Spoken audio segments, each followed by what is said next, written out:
Let's be honest, we all know stress is a problem, but being told to manage your stress or just try not to worry about it when you've got real big things going on in your life, it's honestly kind of infuriating. If you're juggling work and kids and relationship or health issues or anything that may be going on in the world right now, it's just not that helpful to be told, have you tried meditating? Or maybe just don't stress so much, you just need to relax. Well, we need to have a better conversation about this. Yes, chronic stress has real consequences for our hormones, our gut, our immune system, our brain. It matters. But we also need to acknowledge that you're not failing just because your life feels stressful. You're a human being with a lot on your plate. And so today we're not talking about how to eliminate stress. We're really focusing on how to recover from it. We're shifting the focus from stress reduction and stress management to nervous system recovery. How do you recognize when your body is stuck in fight or flight? What happens when that stress state becomes your new normal? And most importantly, how do you bring your body back to safety again and again every day in simple, doable ways that don't require 20 or 30 or 60 minutes outside of your regular routine? As a busy working mom myself, I don't have the time to have an entire wellness routine that is its very own thing that takes 2 hours a day. It's just not going to happen, even though I think it's great.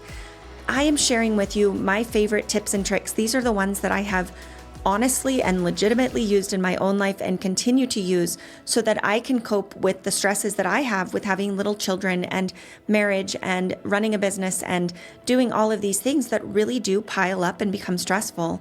And this is how I get my stress back under control. It has made a tremendous difference in my health. I will say it's made the biggest difference in my health, having learned these tools and applied these tools again and again. We are talking about becoming resilient, not just how to relax or how not to be so stressed about things. It's not about being calm all the time. It's about being able to bring yourself back to center, even when your life is still full of stressful things. So I think it's going to be a great episode. If you love this episode, please leave us a comment. Let us know so we can be sure to do more like this. And if you will leave us a review or share, it really helps us to get the word out so we can continue to offer this type of content for free. Now let's get started.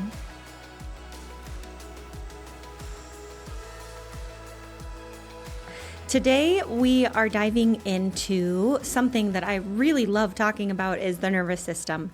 But I want to offer a different perspective on it. A lot of times when we start talking about the nervous system, people, if they know what we're talking about, instantly think, oh, she's going to tell me not to stress. And what we're not talking about today is how to decrease your stress levels per se.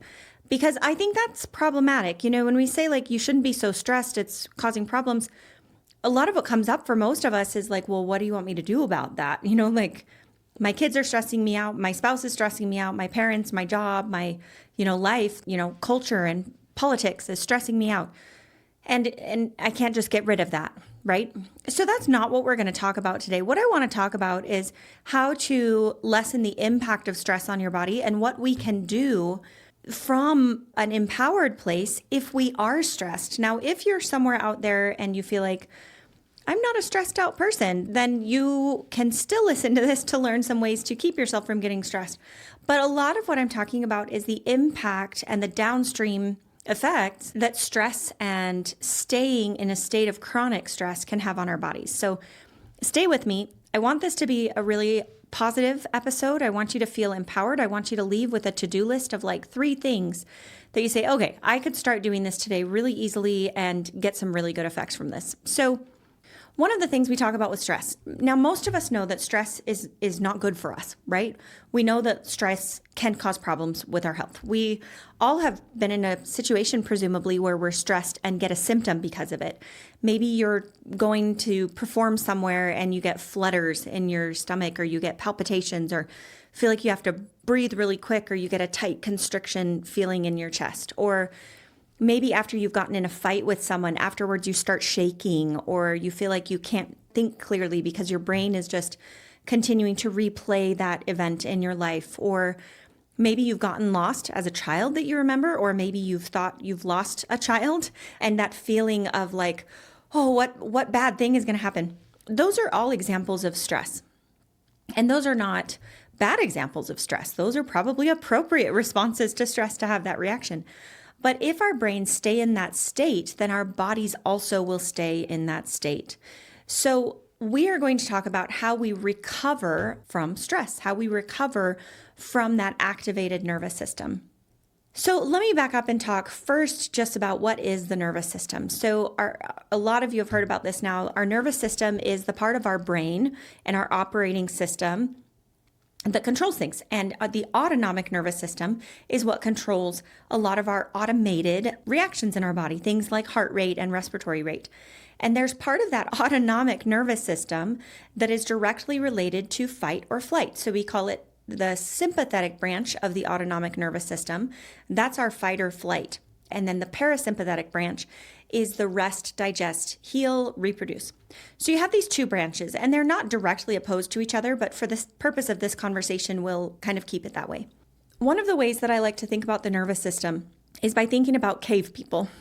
And if you know me, you have heard me talk about this, but if we think about a cave woman, we understand that she's very simple. She really just has two goals in life: to not die at the hands of a predator and to make babies. Like, that's the idea of a cave woman: to eat and to sleep, yes, but really so that she survives and that she can make babies. And that is really what our bodies were built around. Now, we have lots more going on in our lives that are not related to that, but still at its very core, that's what the body wants. The body wants to make sure that we can survive the hands of a predator and make babies. And when we think about it that way, then we can really start to understand why this is such a big deal if we are stressed chronically.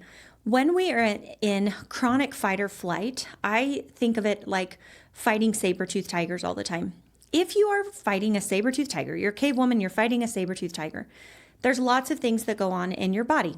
Most of those things happen to promote the chances of you winning against that predator.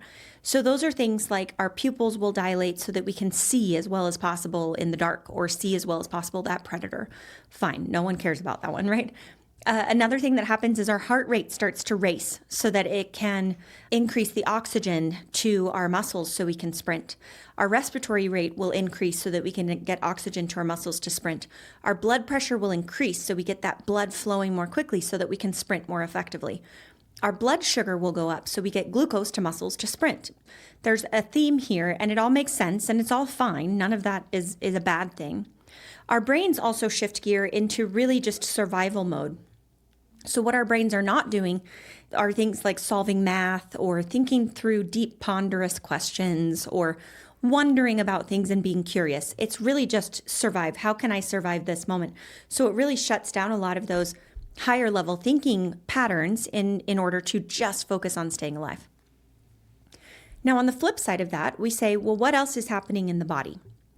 When the body is running from a saber-toothed tiger, it sort of rations its energy and its programming to just focus on survival, which means it turns down some of our body's systems. It turns down, or I use the word deprioritizes, it turns down support for digestion. Because why would I need to be pooping when I'm running from saber-toothed tigers, right? It doesn't make any sense. So the body says, maybe let's not focus on digestion right now.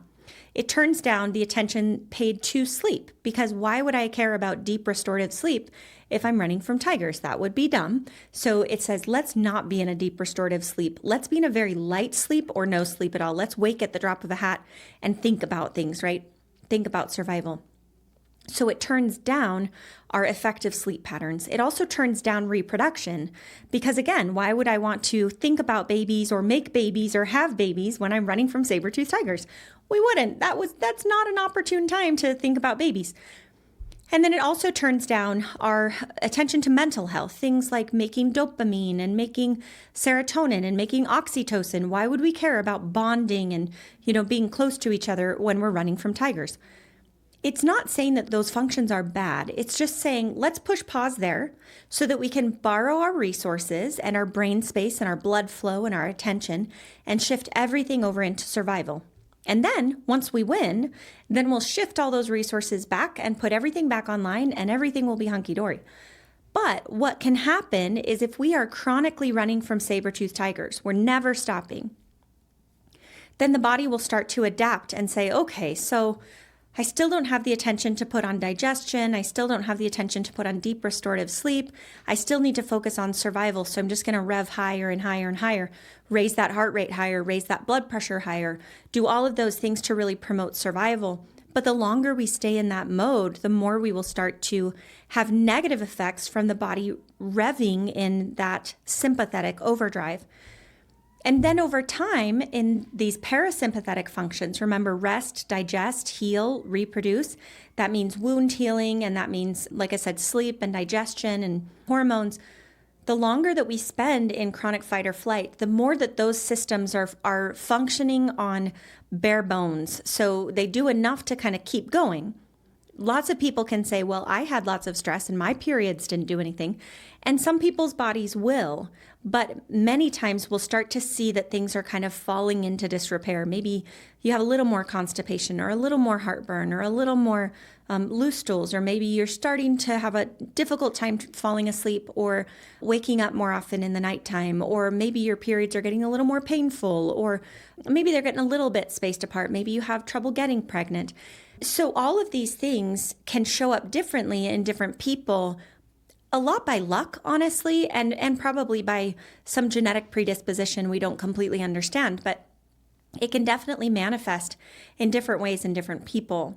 But many times when I'm seeing patients, they'll come and they'll say, hey, by the way, I have trouble with my digestion, trouble with my reproduction or my hormones, trouble sleeping, trouble with my mood. And for me, when you have all four of those, I'm starting to think, there's something going on with the nervous system.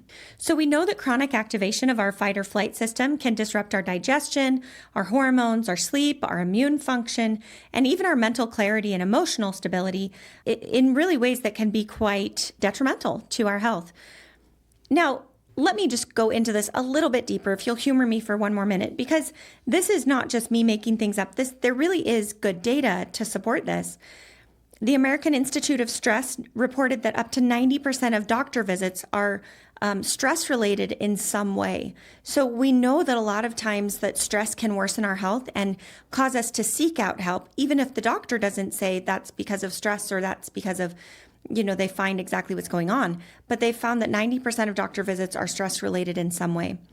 We also know that chronic stress has been linked to a 43% increase in all-cause mortality in adults with high perceived stress.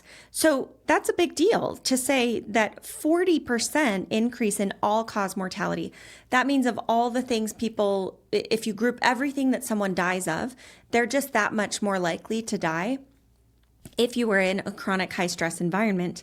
And then people under chronic stress also have 2 to 3 times the risk of developing heart disease, diabetes, and autoimmune disease. So we don't need to dwell there because this shouldn't be fear-provoking, but it is important to recognize this isn't just like hippie nonsense of like, oh, we should all just relax. Like, this is actually having a physiologic impact on your body at a cellular level, at an organ level, at a system level. And when we go back and think about the cave woman, it makes sense why, right? The body isn't trying to harm you. It's not trying to give you a heart attack or trying to give you high blood pressure. It's just doing what it thinks it should do based on the information you're giving it or the information that it's picking up from the environment. So if it's picking up information from the environment that says, ooh, not very safe, lots of saber-toothed tigers around here, then it will adjust our inner workings, our inner mechanics to help us survive that. It's actually a wonderful mechanism. If we didn't have that, we would die. But the problem comes when we're not actually being chased by saber-toothed tigers, so we don't actually need our bodies optimized to sprint or to stay awake and watch for predators. That really starts to become a problem after a while. Now, we also have data looking at the benefits of stress recovery or lifestyle changes that help us to decrease our stress levels or manage our stress levels. If you think of a chronic disease and you wonder if there's a study that shows that some sort of meditation or breath work or mindfulness or stress reduction practice, if you think of a chronic disease, there is a good chance that there's a study showing that a mindfulness practice decreases the risk of that disease. That includes dementia, that includes heart attack and stroke, that includes cancer, that includes diabetes, high blood pressure. There really is good data that we need this for our health. I'm often asked exactly what items I use and recommend, so I have a little gift for you. I have gathered my go-tos in one spot on our Amazon storefront. If you need deeper sleep, you'll find the light-blocking sleep mask that lives on my nightstand and that I use every night. If you're working on your bone density or your posture, check out the weighted vest I recommend for walks and workouts. We've also added the magnesium body lotion I reach for to calm the nervous system, my favorite laundry soap and cleaning products, and even the cast iron skillet that's currently sitting on my stovetop. All of these and more are organized by categories so you can browse trusted products without the overwhelm of trying to figure out what's the best thing to buy. You can head to amazon.com/shop/uplift for her, or tap the link in the show notes or from our website to explore the items I personally use and love. I hope this makes your life just a little bit easier. Now back to the show. There have been studies showing that mind-body interventions like breathwork, meditation, and movement reduce just straight-on inflammation. Looking at inflammatory markers like C-reactive protein, we see those markers go down as people start to do more mindfulness work. We know that just small amounts of breathwork through the day can significantly reduce our cortisol levels and improve our heart rate variability. The heart rate variability is a marker of how resilient we are, how our nervous system is doing. We also know that people who engage in regular stress recovery practices have lower rates of mental health issues like depression, that they have better immune systems, that they utilize the doctor less, that they utilize healthcare less, and that they have greater resilience following illness or trauma, physical trauma, like even a surgery.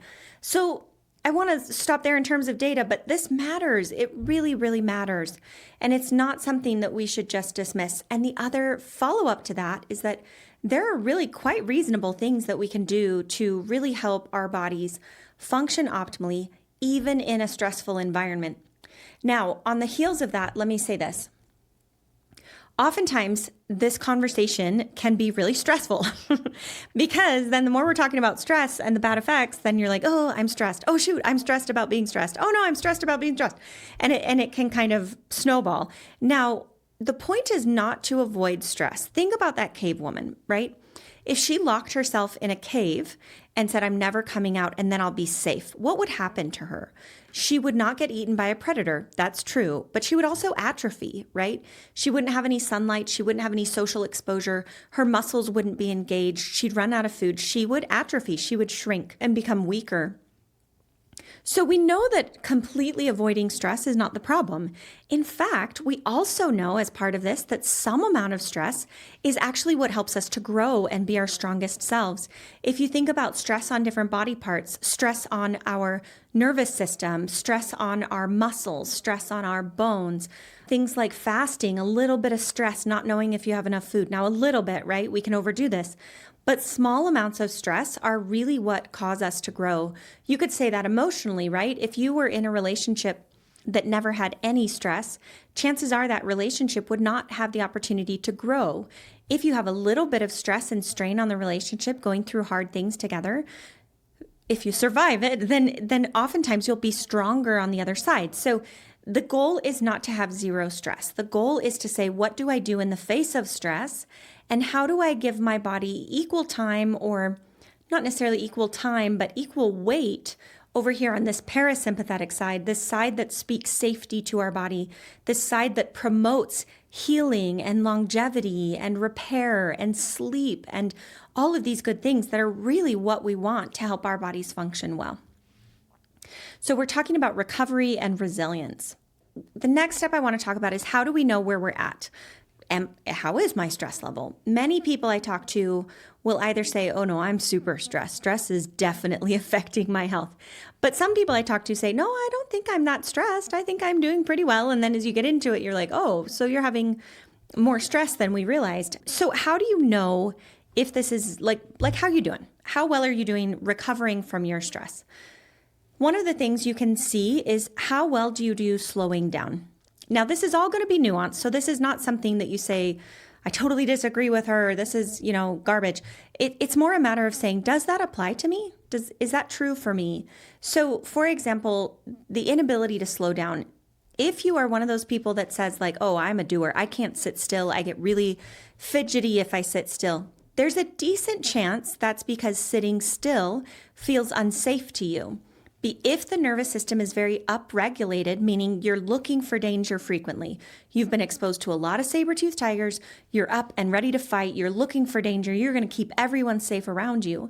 One of the ways that manifests is by not being able to sit still. Now, some will argue that's just my personality, and that could be true. That could be true. Maybe you are just a high energy, go get 'em, and that's fine.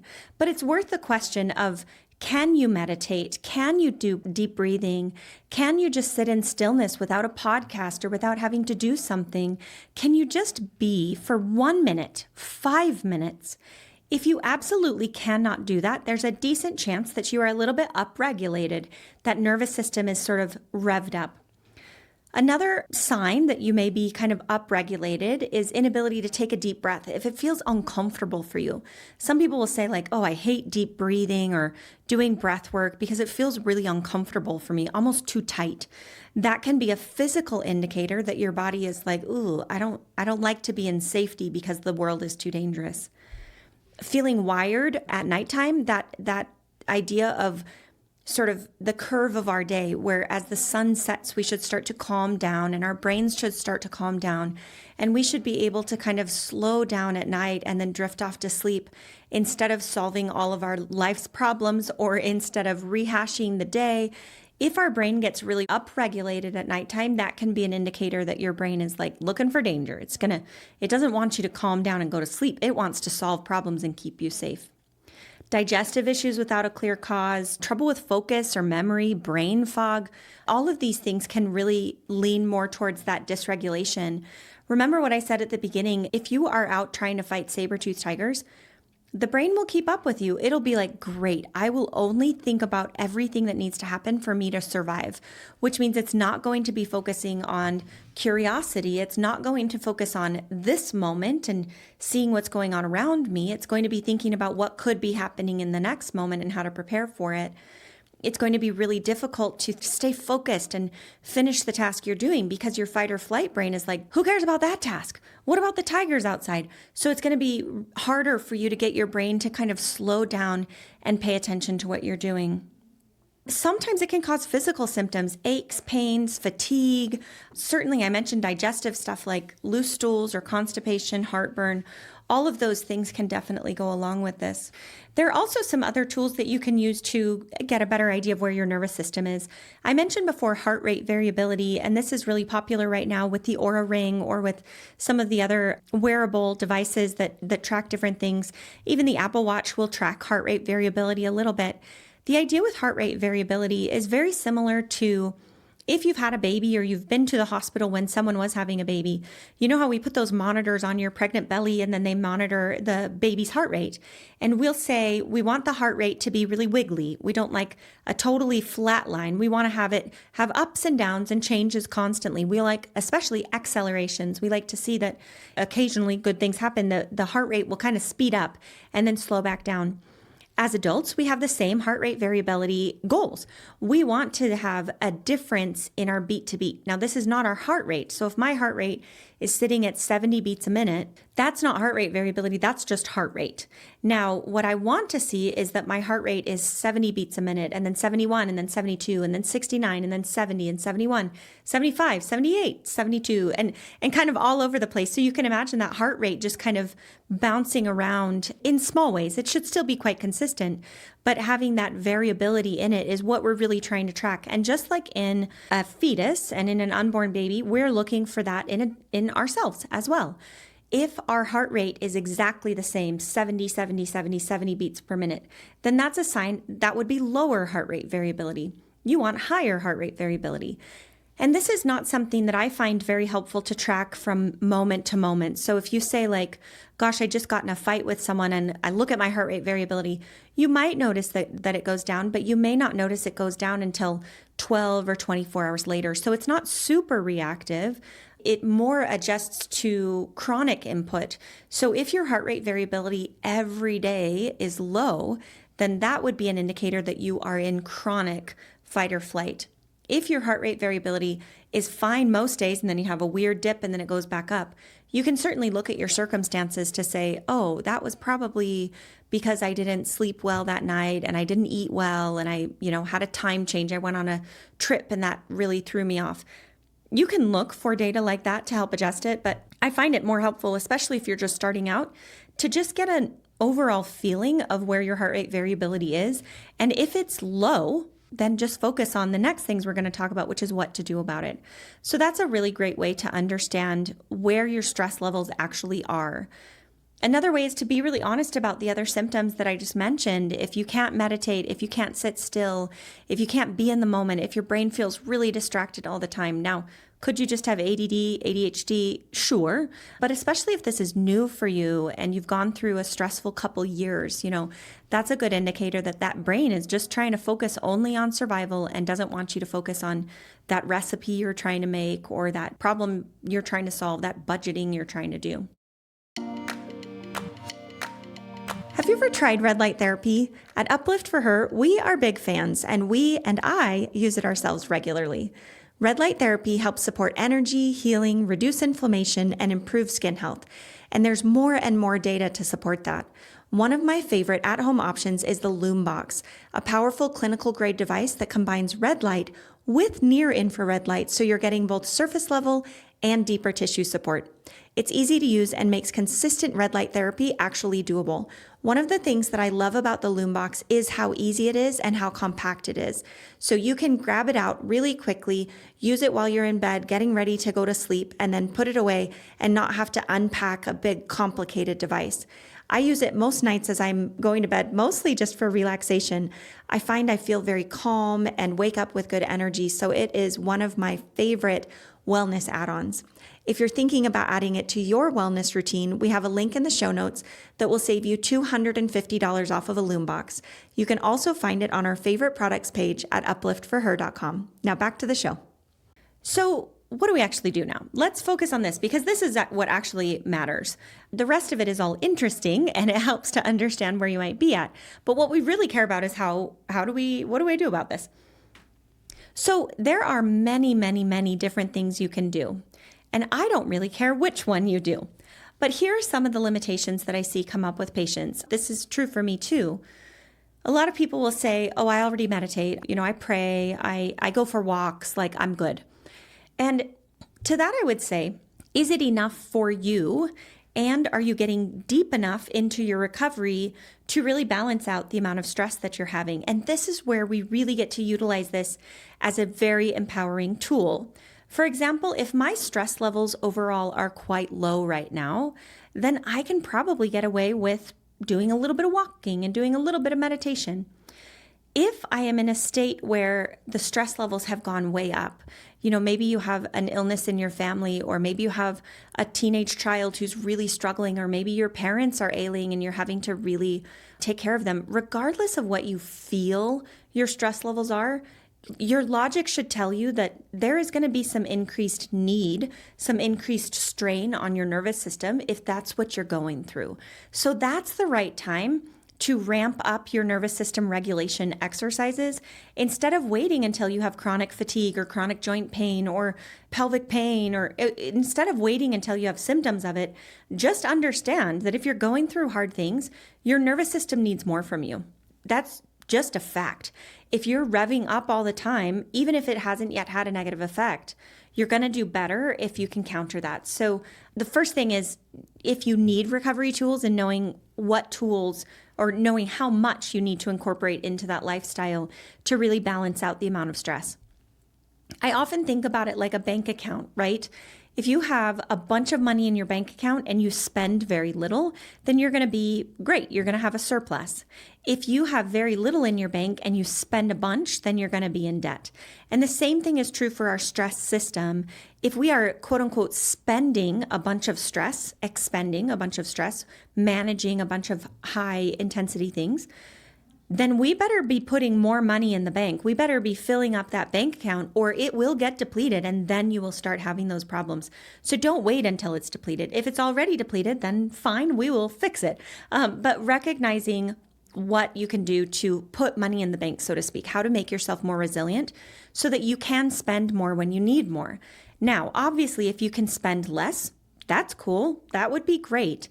But that's where you have to think through, like, If you have children that are stressing you out, like you can't ditch them. If you have ailing parents, you can't ditch them. So sometimes there are ways that we can decrease that stress and decrease the perception of stress and decrease the amount of money we're spending, so to speak. And that's where, honestly, things like therapy or mind work, thought work can be really helpful because it helps us change our perspective. It changes our perception of what's going on in that event, in that circumstance. And sometimes that really can be very helpful. If we get too tied up in the situation, then it's going to feel very crisis, very critical. But sometimes if we can remove ourselves from the situation and really look at it with a new set of eyes, sometimes that will change our perception of stress and then decrease the amount of body energy we're spending on that circumstance. So that step is very important, and we're not going to focus much on that today, but it can be important. What I will say is that this is where some of the supplements we use really come in handy. Those are very frequently, we think about adaptogens in this way. You might have heard of supplements that are called adaptogens.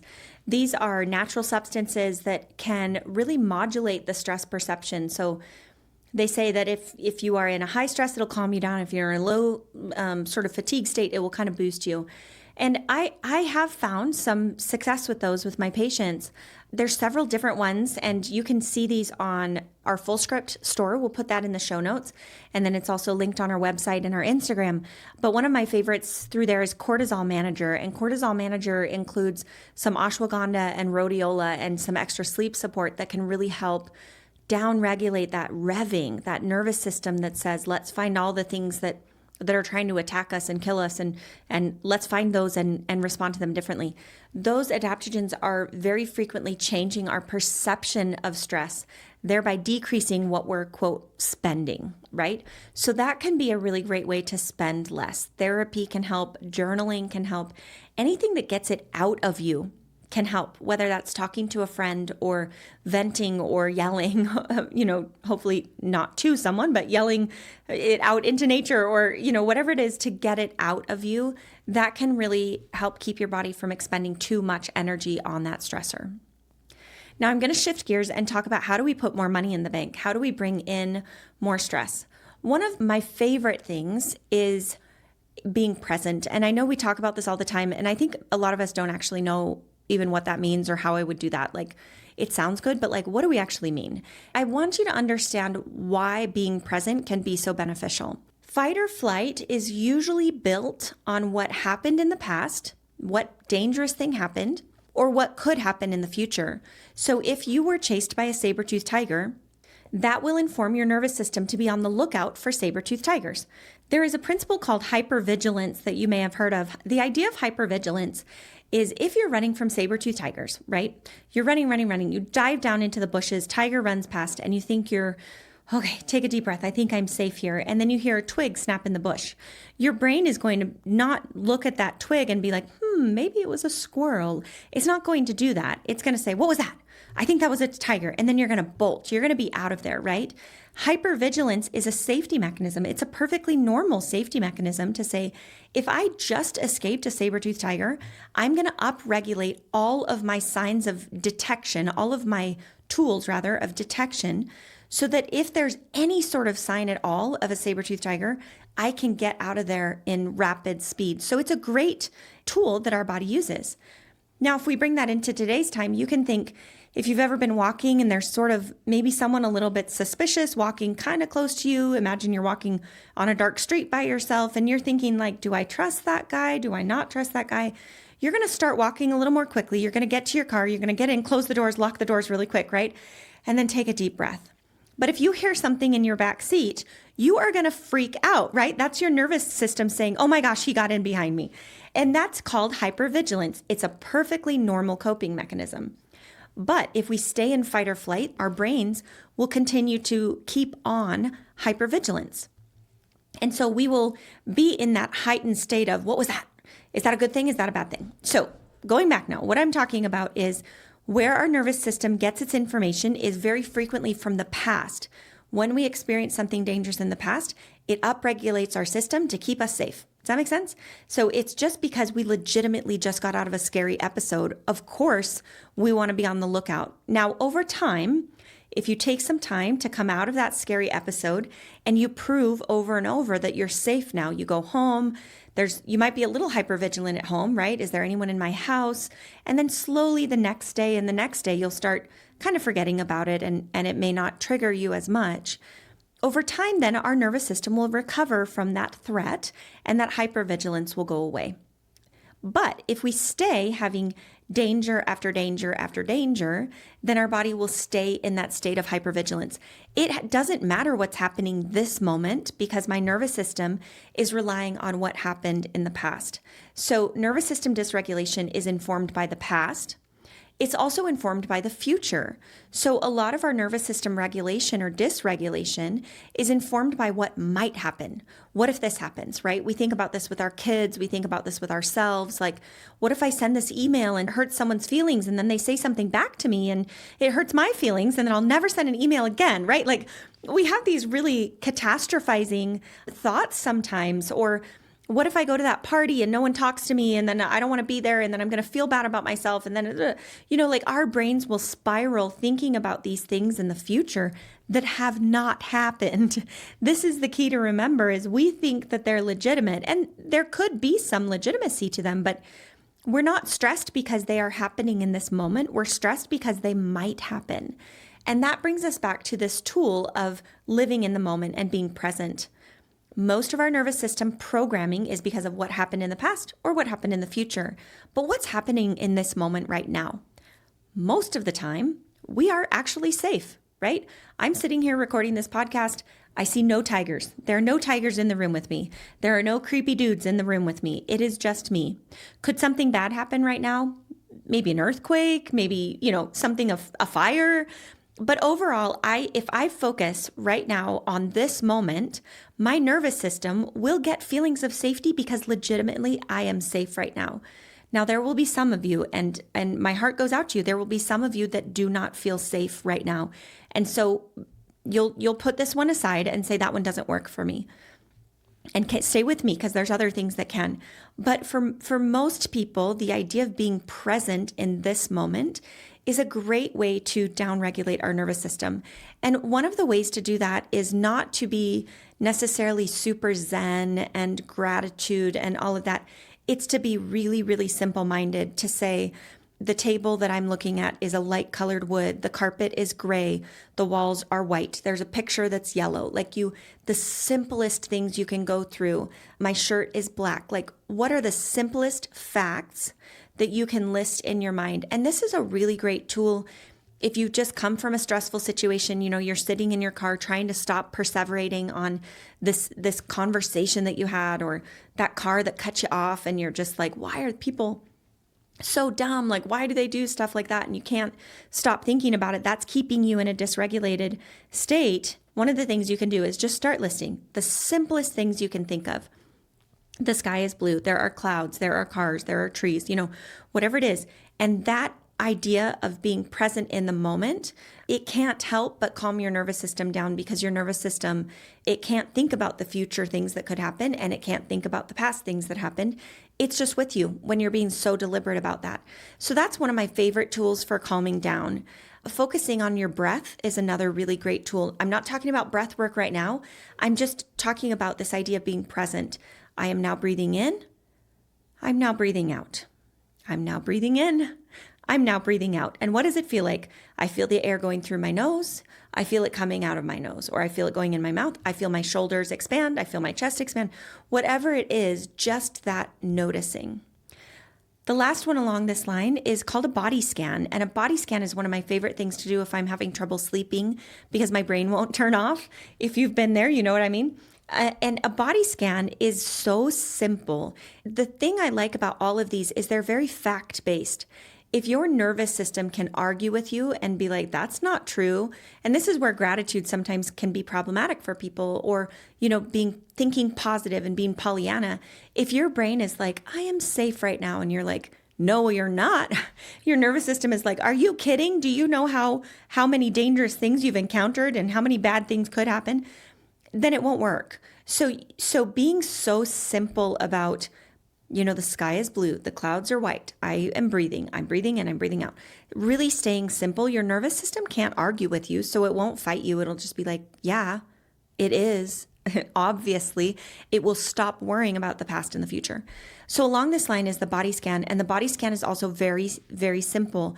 You're not trying to say anything that your body could argue with. So you start with focusing presence or focusing on the sensation in different body parts. So when I'm getting ready to sleep, I'll do this and I'll focus on my toes. Can I actually feel my big toe right now? I can feel my big toe is touching my shoe, right? I can feel a little sensation in both big toes. Okay, can I go to my other toes? Can I go to the ball of my foot? What does it feel like in the ball of my foot? Sometimes you can say, can I relax that body part? But otherwise, just noticing it and saying, there is the ball of my foot, almost like I'm closing my eyes and just visualizing what that looks like. And then you slowly go up all of your body parts, the arch of your foot, your heel, the top of your foot, the ankle, the shin, the calf, just so slowly going up the body parts. And I rarely make it to my head because it's so boring that your nervous system will get tired and fall asleep. But the nervous system also can't really argue with it because you're like, no, I really feel my big toe right now.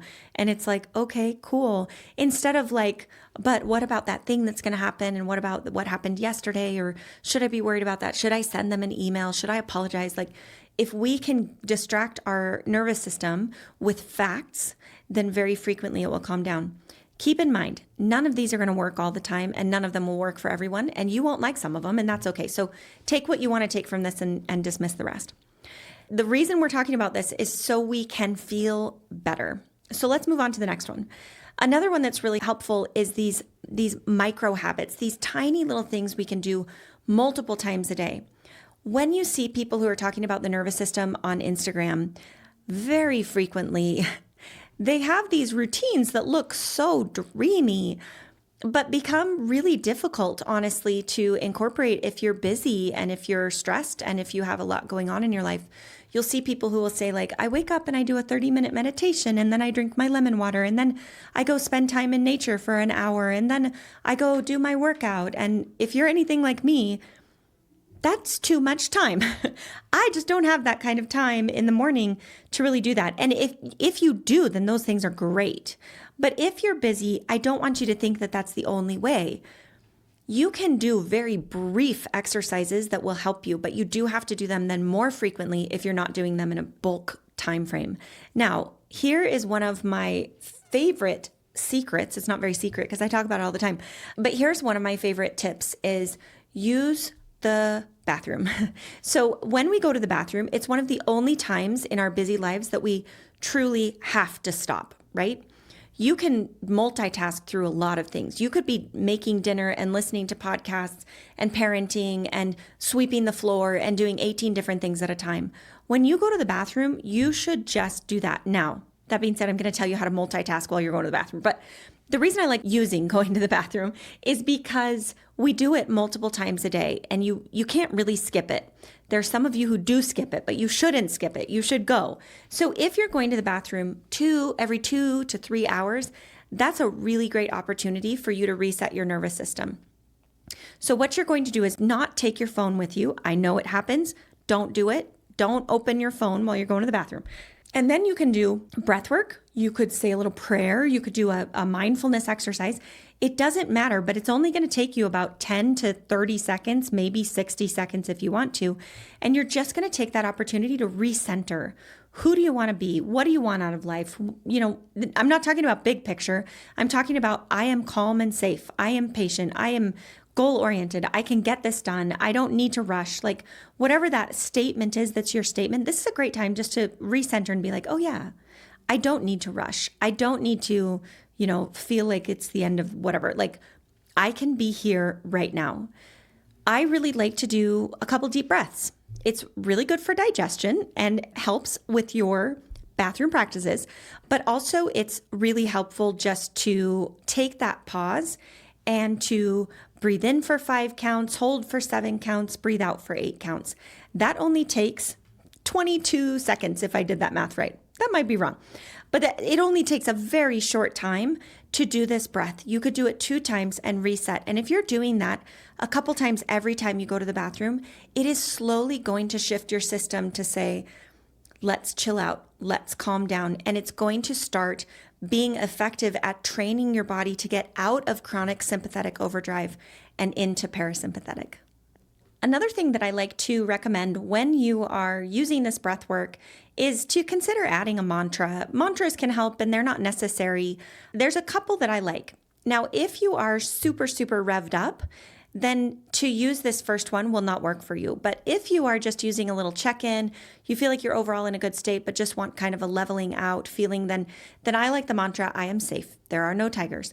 We do have water bottle stickers that say the same thing that are really fun with a little tiger on them. But that idea of really just to check in with reality, like, I see you, nervous system, you're getting real revved up. You think that all these bad things are happening, but like, nothing bad is actually happening right now. That can be a nice mantra while you're doing your breath work. You're breathing in for 5 seconds, holding it for 7, and then you're saying in your mind, I am safe. There are no tigers.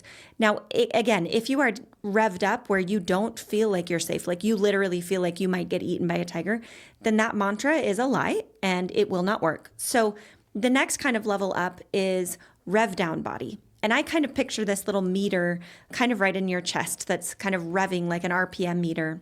And if you feel like you're starting to rev, sometimes just closing your eyes while you're doing the breath work and saying, rev down body, we're okay. Let's rev down. Sometimes that is something that I really enjoy as well. Again, if your body is saying, no, I'm not going to rev down, things are too wound up right now, then that will be a lie and it will not be effective. So the mantra that I use if I'm feeling super revved up is I exist. And you can go back through that idea of being present and saying, I exist. I am breathing. I see my hands. I've got 10 fingers. Just that fact of I exist in this moment. That can be not a lie. If you say I'm safe, but you don't feel safe, if you say rev down and your body is like, no way. But if you say I exist, then the nervous system is like, yeah, okay, cool. And it will kind of just stop it in its tracks for a second. So that can be a really nice sort of practice. And like I said, I do it while I'm on the toilet because it's just a time that you're by yourself that you're forced to stop and do nothing else. And that time is gold. So using that little mantra, using a little bit of breath work can be really helpful. Another time that I really like to do nervous system exercises is in the shower. Again, because typically you're by yourself. And that's a really great time to just pause and breathe. And I do an exercise sometimes called checking in with my cave woman, where you say, you just have this script that you follow almost exactly in your brain. And you say, what are you so afraid of? And then you listen to what internally comes up. And what we find is that internally it's bringing up big things like, I'm afraid I'm a failure. I'm afraid I'm not good enough. I'm not worthy of love. These big, big things come up. And we follow the script and we say, thank you for sharing that with me. That is scary. Thank you so much. What else are you afraid of? And oftentimes when our nervous system is really revved, we've been fighting tigers for a long time.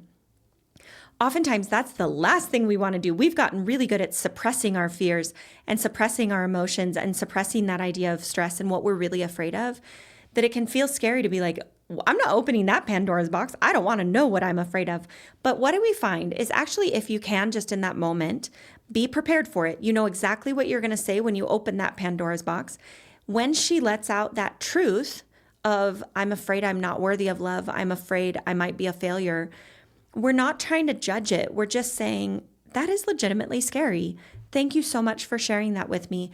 And just the act of releasing it from that box and showing gratitude for the expression of it can stimulate the parasympathetic nervous system, can balance it out with that relaxation or rest, digest, heal part of the nervous system. So that's another one of my favorite exercises that I do, especially when it feels like, what is going on? I'm just yelling at my kids and I'm feeling irritable and I'm feeling revved up. Like, what is going on with me? And that's a really great check-in to be like, I feel like I'm going to make a mistake. And then the wiser part of me is like, well, you probably will. Like, that's a reasonable fear. But instead of being like, oh, come on, you won't make a mistake, that doesn't feel true to us. And it's not helpful advice to ourselves to say like, oh, nonsense, you are worthy of love.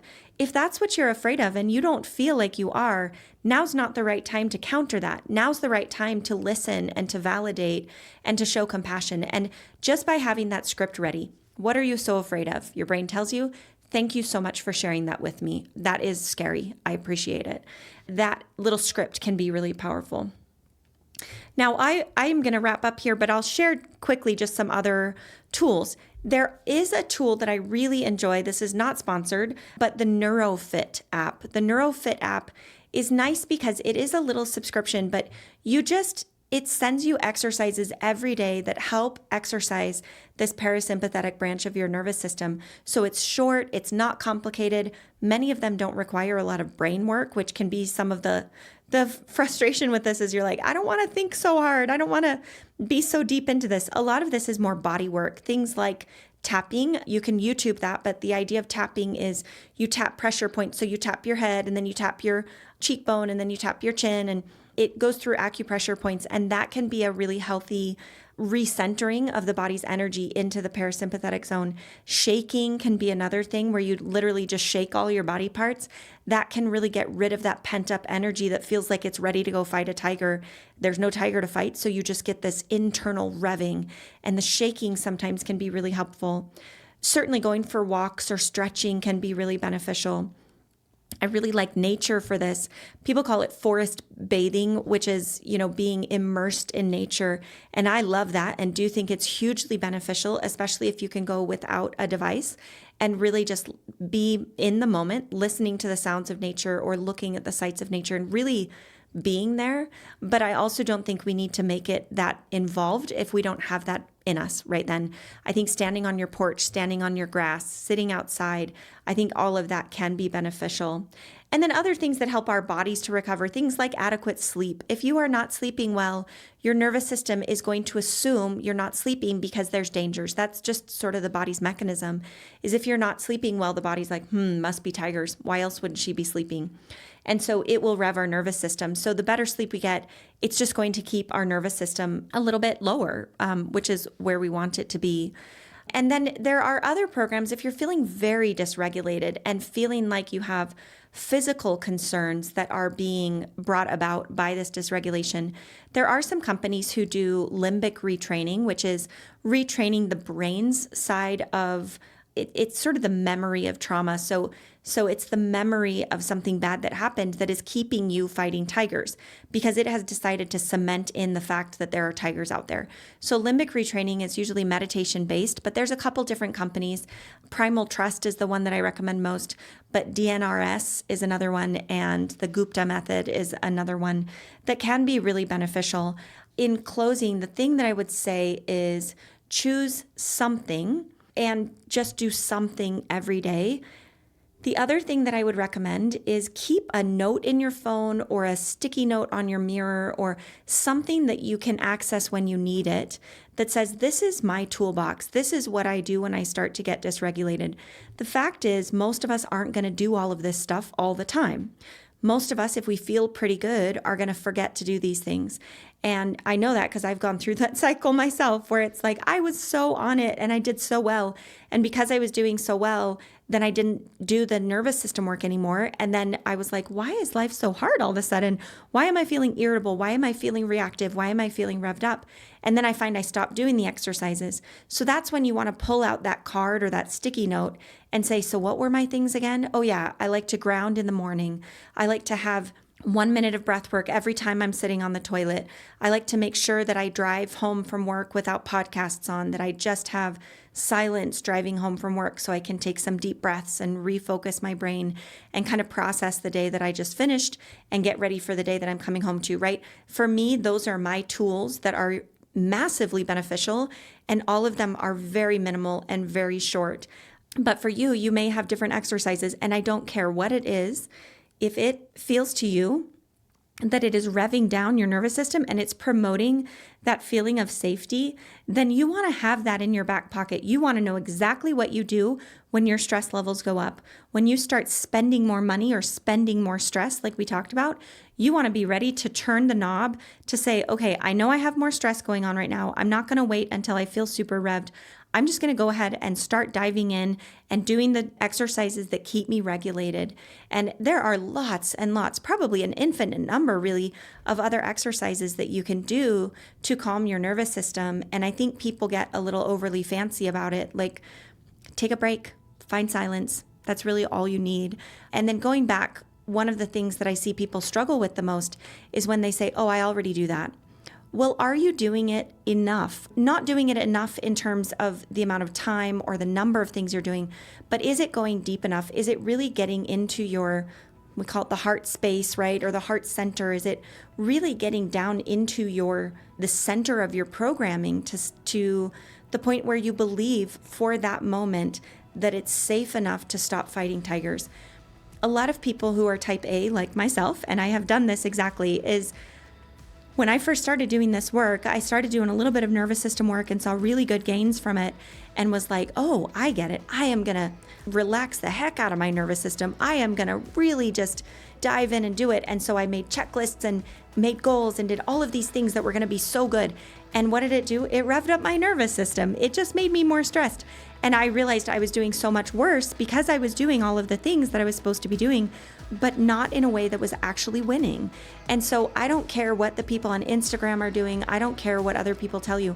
If you're not getting deep into that space where it feels like you can breathe and where you can have that moment of stillness, then do something different. Don't just keep meditating because someone told you meditation was the way to go. If it doesn't work for you, then do something else and try it again in the future. But it has to get into your programming or it's not going to have the same effect.